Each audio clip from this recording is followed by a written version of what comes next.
La arteria común se divide en dos, carótida interna y carótida externa.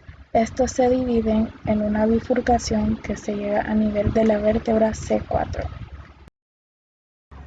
¿Cómo se divide la carótida externa? La carótida externa da lugar a 6 ramas colaterales y 2 ramas terminales que se dirigen hacia la base del cráneo y se dirigen por el canal carótido. 3 de estas ramas colaterales de la carótida externa se encuentran en la parte anterior y las otras 3 se ubican en la cara posterior. Anteriormente se empieza con la tiroidea superior, después con la lingual y después la arteria facial. En la cara posterior continúa con la faringe ascendiente, después la arteria occipital y por último la auricular posterior. Las ramas terminales son el temporal superficial y la maxilar interna. La arteria tiroidea superior nace de la bifurcación de la carótida primitiva o carótida común.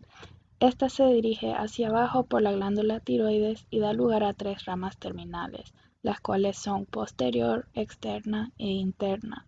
Esta también tiene 4 ramas colaterales, las cuales son el infraioideo, que se encuentra debajo del hueso hioides, el esternocleidomastoideo medio, el cual irriga el músculo del mismo nombre, y la laringe superior con la laringe inferior.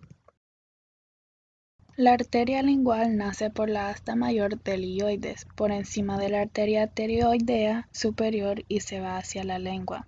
Esta tiene una rama terminal que se conoce como ranina que llega hasta la punta de la lengua. También da lugar a ramas colaterales como el ramo hioideo, las dorsales de la lengua, las cuales se ramifican en vasos para el epiglotis y paladar y en la rama sublingual.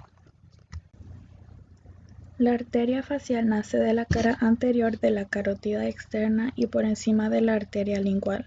Esta arteria llega hacia el ángulo interno de la órbita que se denomina como arteria angular.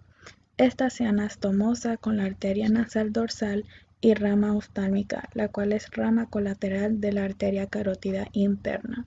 También se pueden observar las ramas de recorrido facial, como la masseterina inferior que irriga el músculo propio masseterino, luego las coronarias para el labio superior e inferior que se ven en la imagen, y la del ala de la nariz y la del angular de la órbita.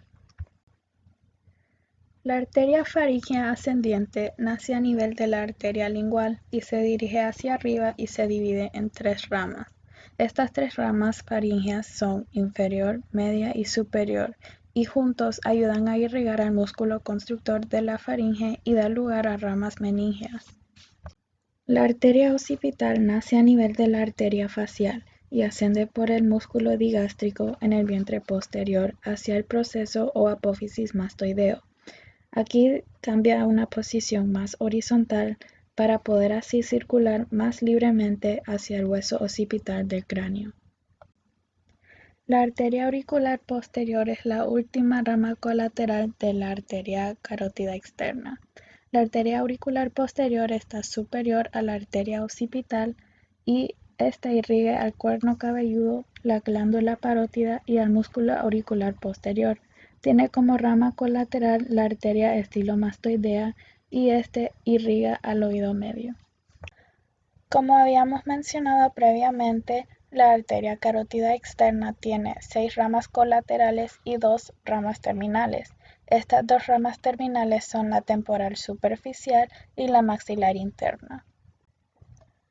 La rama temporal superior es una de las 2 ramas terminales de la carótida externa. Es la rama externa de la bifurcación de la carótida externa y nace del espesor de la glándula parótida. Esta se dirige hacia arriba por la articulación temporomandibular y por la región temporal. La arteria maxilar interna es la otra rama terminal de la carótida externa. Nace por detrás del cuello del cóndilo y se dirige hacia la fosa pterigo-palatina. Da lugar a 14 ramas colaterales y a una rama terminal. Como se puede ver en la imagen, la arteria se divide en 3 partes: la porción cigomática, la porción pterigoidea y la porción pterigo-palatina. En la porción cigomática se encuentra la auricular profunda, la timpánica anterior, el miroideo, dental inferior, meningia media y meningia menor. En la porción pterigoidea se ve la temporal profunda media, la masseterina, pterigoidea externa, pterigoidea interna, temporal profunda anterior, bucal y alveolar posterior-superior. En la porción pterigopalatina solo se encuentra la rama terminal. Para finalizar, nos recordamos que la arteria carótida externa es una de las principales arterias de la cabeza y el cuello. Esta se origina en la arteria carótida común.